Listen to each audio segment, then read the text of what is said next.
So hässliche Freundin hast du, Mann. Mannig.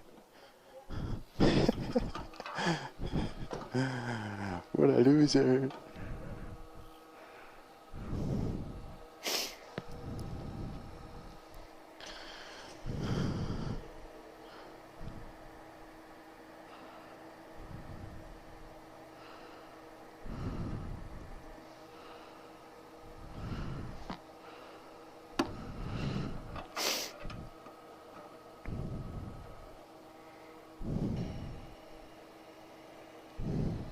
Also für die Leute, die nicht wissen, wie man tankt.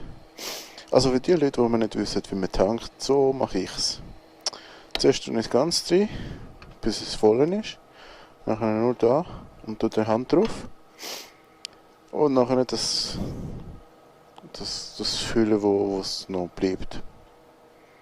Ungefähr so. Alright. Das war's. Das immer umdrehen, weil manchmal geht man ja so direkt und es hat noch drin.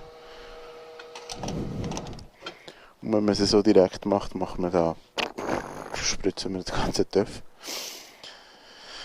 Ja. Okay, ich glaube, wir können gehen.